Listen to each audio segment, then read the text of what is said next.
Hai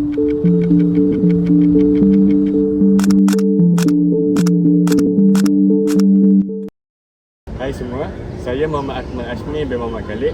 Dan saya Ahmad Sultan bin Airamli.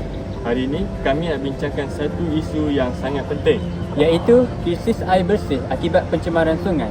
Isu ini bukan sekadar tentang alam sekitar, tapi ia juga menyentuh soal moral dan etika kita sebagai manusia.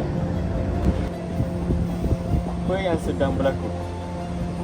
Di Malaysia semakin banyak sungai kita tercemar akibat pembuangan sisa industri, pertanian dan sungai-sungai ini sebenarnya adalah sumber air utama untuk berjuta-juta orang. Tapi kini air bersih semakin sukar didapati. Bayangkan ada komuniti yang terpaksa bergantung pada glorifikasi air sejak hidup. Ini adalah satu krisis. Di manakah dilema moralnya? Inilah yang kita masukkan sebagai dilema moral. Kita tahu mencemarkan sungai itu salah, tapi ramai pihak masih melakukannya kerana pemilik kilang mahu jimat kos rawatan sisa, jadi mereka lepaskan terus bahan kimia ke sungai. Petani guna baja dan racun berlebihan, kononnya untuk hasil tinggi, tapi akhirnya mencemarkan air. Penduduk buang sampah ke sungai kerana kurang kesedaran atau tiada sistem pelupasan yang bijak. Apa yang boleh kita lakukan? Bagi institusi sekolah, pelajar boleh mengutip sampah dan mengadakan kempen kesedaran diri tentang cara merawat air sungai. Dari segi individu, apa yang kita boleh buat? Jangan buang sampah merata, terutama ke longkang dan sungai. Laporkan pencemaran kepada pihak berkuasa. Sertai program pemulihan sungai. Gunakan air secara berhemah. Jangan membazir. Dan paling penting, ubah sikap, jangan hanya salahkan orang lain. Dua teori yang kami ambil tentang krisis air. Yang pertama adalah etika alam sekitar. Etika alam sekitar menekankan bahawa alam semula jadi bukan sekadar untuk kegunaan manusia. Namun, ada nilai intrinsik, iaitu nilai yang wujud dengan sendiri. Dari sudut ini, mencemarkan sungai bukan saja menjejaskan manusia, tetapi juga menzalimi makhluk hidup lain seperti ikan, tumbuhan, mikroorganisma yang bergantung pada sungai untuk hidup.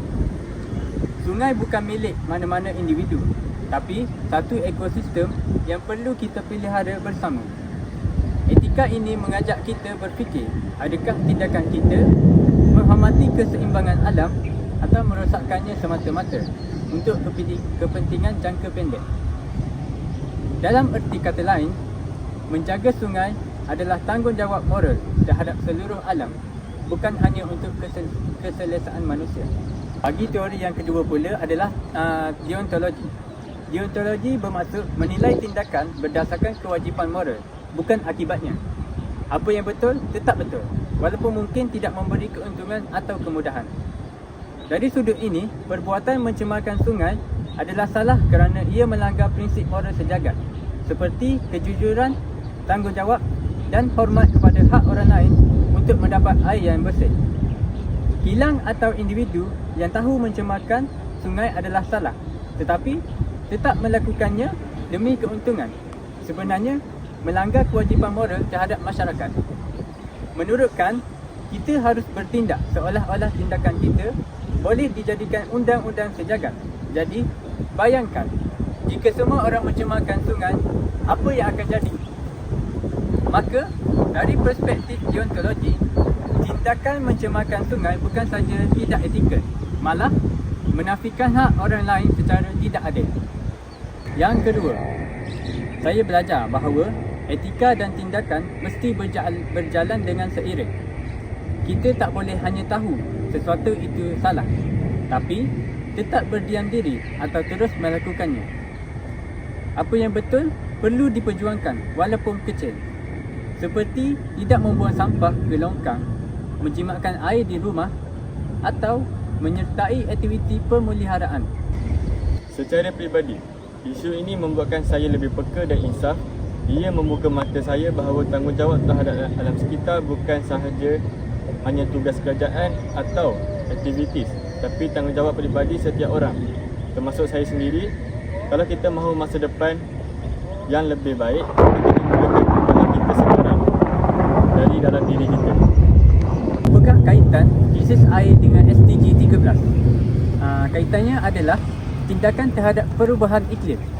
SDG 13 menekankan kepentingan adaptasi dan tindakan segera terhadap perubahan iklim, termasuk pengurusan sumber semula jadi yang mempan.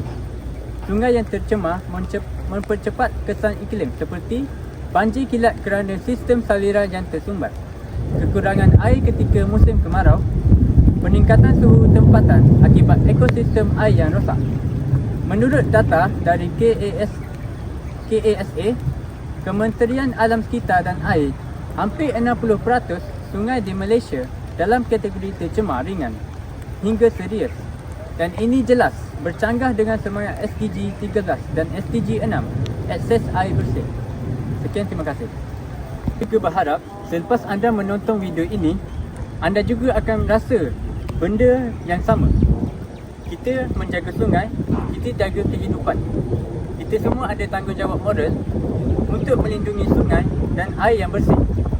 Ia bukan soal pilihan, tapi kewajipan kita bersama. Demi alam, demi manusia dan demi masa depan.